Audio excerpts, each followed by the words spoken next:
Jeera rice ಮಾಡೋದು ಹೇಗೆ ಅಂತ ನೋಡೋಣ. ಮೊದಲಿಗೆ ಒಂದು ಪಾತ್ರೆಗೆ 1 ಟೇಬಲ್ ಸ್ಪೂನ್ ತುಪ್ಪನ ಹಾಕೊಂಡಿದ್ದೀನಿ.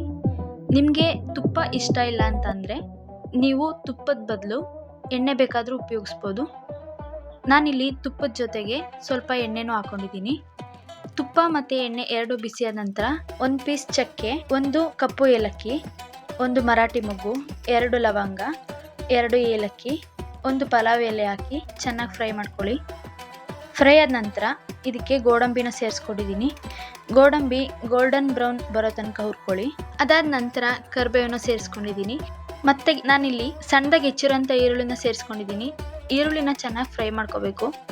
ಹಾಗೆಯೇ ನಮ್ಮ ವಿಡಿಯೋ ಕ್ವಾಲಿಟಿ ಹೇಗಿದೆ ಅಂತ ಹೇಳಿ ಕಮೆಂಟ್ ಮಾಡಿ ತಿಳಿಸಿ. ನಂತರ ನಾನಿಲ್ಲಿ 1-2 ಹೆಚ್ಚಿರೋಂಥ ಹಸಿಮೆಣ್ಸಿನ್ಕಾಯಿನ ಹಾಕೊಂಡಿದ್ದೀನಿ.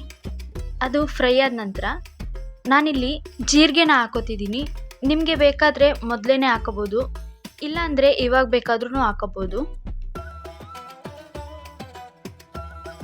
ಹಾಗೆಯೇ ನಾವು ಮಾಡ್ತಿರೋ ಕಂಟೆಂಟ್ ನಿಮಗೆ ಇಷ್ಟ ಆಗಿದ್ರೆ ನಮ್ಮ ಚಾನಲ್ನ ಸಬ್ಸ್ಕ್ರೈಬ್ ಮಾಡಿ, ವಿಡಿಯೋಗೊಂದು ಲೈಕ್ ಮಾಡಿ. ಎಲ್ಲ ಚೆನ್ನಾಗಿ ರೋಸ್ಟ್ ಆದ ನಂತರ ಅದಕ್ಕೆ ನಾನು ಮೊದಲೇ ಮಾಡಿಟ್ಕೊಂಡಿರೋಂಥ ರೈಸ್ನ ಸೇರಿಸ್ಕೊಂಡಿದ್ದೀನಿ. ಅನ್ನ ಉಡಿಯಾಗಿರಬೇಕು, ಅದರಿಂದ ನಾನಿಲ್ಲಿ ಅನ್ನ ತಣ್ಣಗಾದ ನಂತರ ಸೇರಿಸ್ಕೊಂಡಿದ್ದೀನಿ. ಜೊತೆಗೆ ನಾನು ರುಚಿಗೆ ತಕ್ಕಷ್ಟು ಉಪ್ಪು ಮತ್ತು ಕೊತ್ತಂಬರಿ ಸೊಪ್ಪನ್ನು ಸೇರಿಸ್ಕೊಂಡಿದ್ದೀನಿ.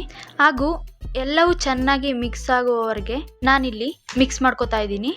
ನೀವು ಅನ್ನ ಮಾಡುವಾಗ ಈ ರೀತಿ ಉಡಿಯಾಗಿ ಬರಲಿಲ್ಲ ಅಂತ ಅಂದರೆ ಅನ್ನ ಮಾಡುವಾಗ ಸ್ವಲ್ಪ ನಿಂಬೆ ರಸನ ಹಾಕಿ, ಇದರಿಂದ ಅನ್ನ ಸಾಫ್ಟ್ ಹಾಗೂ ಉಡಿಯಾಗಿ ಇರುತ್ತೆ. ಇದರಿಂದ ಜೀರಾ ರೈಸ್ ತುಂಬಾ ಚೆನ್ನಾಗಿರುತ್ತೆ.